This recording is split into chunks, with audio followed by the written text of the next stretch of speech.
साथियों जय भीम, मैं बादल और आप देख रहे हैं हमारा यूट्यूब चैनल अपना भारत।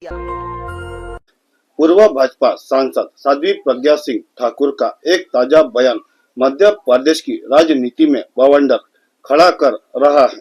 सोशल मीडिया पर वायरल एक वीडियो में साध्वी प्रज्ञा अभिभावकों को यह कहते हुए दिखाई देती है कि यदि बेटियां परिवार की परंपराओं को ठुकराकर किसी विधर्मी घर में जाने की कोशिश करे तो उन्हें ऐसी सख्त सजा दी जाए कि वे दोबारा ऐसा करने की हिम्मत ही न जुटा सके। उन्होंने यहाँ तक कहा कि जरूरत पड़े तो बेटियों की टांगे तोड़ने में भी हिचकिचाना नहीं चाहिए। साध्वी प्रज्ञा वीडियो में यह भी कहती सुनाई देती है कि बच्चों के भले के लिए अनुशासन के नाम पर कभी कभी मारना पीटना जरूरी हो जाता है ताकि वे भटकाव से बच सके। साध्वी प्रज्ञा के इस बयान के सामने आने के बाद प्रदेश की सियासत अचानक गर्मा गई है।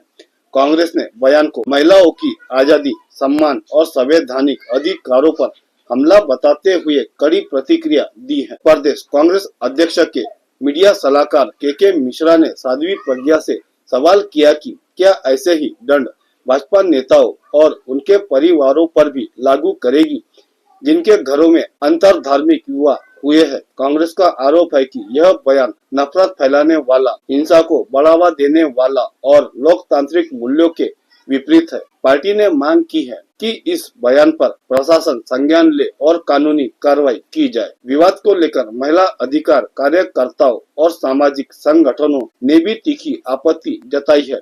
उनका कहना है कि किसी भी वयस्क महिला को अपने जीवन साथी और विवाह से जुड़े निर्णय लेने का पूरा अधिकार भारतीय संविधान देता है। ऐसे में बेटियों के खिलाफ हिंसा को वैध ठहराने जैसा बयान न सिर्फ असंवैधानिक है बल्कि खतरनाक सत्तात्मक सोच को मजबूत करता है।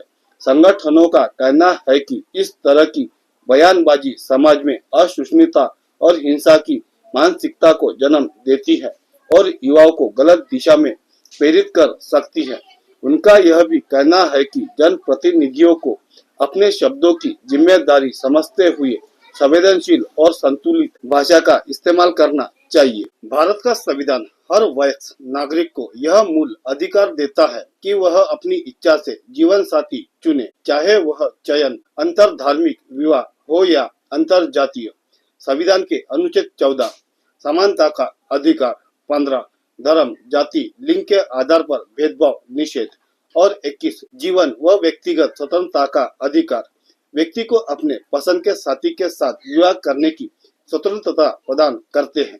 ऐसे विवाह को कानूनी मान्यता देने के लिए विशेष विवाह अधिनियम 1954 बनाया गया है, जिसके तहत बिना धर्म बदले दो वयस्क आपसी सहमति से विवाह कर सकते हैं। इस अधिनियम का उद्देश्य है कि किसी भी धर्म या जाति से अलग होने के बावजूद विवाह को वैधानिक सुरक्षा मिल सके और उसे राज्य द्वारा मान्यता प्राप्त हो। भारतीय न्यायपालिका ने भी कई ऐतिहासिक फैसलों में इस अधिकार को मजबूत किया है। सुप्रीम कोर्ट ने शपिन जहां बनाम केरल राज्य हदिया केस 2018 और लता सिंह बनाम उत्तर प्रदेश राज्य 2006 जैसे मामलों में स्पष्ट कहा कि दो बालिग यदि अपनी इच्छा से विवाह करना चाहते हैं तो परिवार, समाज या राज्य उनके इस अधिकार में हस्तक्षेप नहीं कर सकते।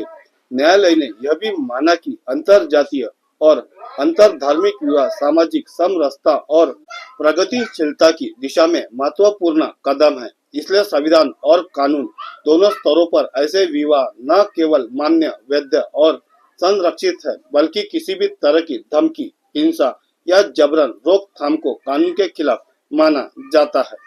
यह पहली बार नहीं है जब साध्वी प्रज्ञा सिंह ठाकुर अपने बयानों को लेकर चर्चा या विवाद के केंद्र में रही हो। वे इससे पहले नाथुराम गोडसे, धर्मांतरण, आतंकवाद और सुरक्षा बलों को लेकर दिए गए कई बयानों से राजनीतिक हलचलों को जन्म दे चुकी है। विशेषज्ञों का मानना है कि इस बार भी उनका ताजा बयान न केवल सामाजिक सौहार्द पर बल्कि संवैधानिक मूल्यों और कानूनी मर्यादाओं पर गंभीर प्रश्न खड़ा करता है। वायरल वीडियो के बाद अब मामला बयानबाजी से आगे बढ़कर सड़कों और संस्थानों तक पहुंचता दिख रहा है। कांग्रेस कानूनी कदम उठाने की तैयारी में है, जबकि सामाजिक संगठन विरोध प्रदर्शनों की चेतावनी दे रहे हैं। आने वाले दिनों में यह विवाद और तेज हो सकता है, क्योंकि मुद्दा सीधे सीधे महिलाओं की स्वतंत्रता, व्यक्तिगत अधिकारों और लोकतांत्रिक सिद्धांतों से जुड़ता है। इस वीडियो में फिलहाल इतना ही, लेकिन अभी तक आपने हमारे चैनल को सब्सक्राइब नहीं किया तो सब्सक्राइब कर बेल आइकन को जरूर दबाएं। वीडियो को लाइक करें, शेयर करें और अपनी राय देना ना भूलें। आपकी राय हमारे लिए बहुत जरूरी है। शुक्रिया।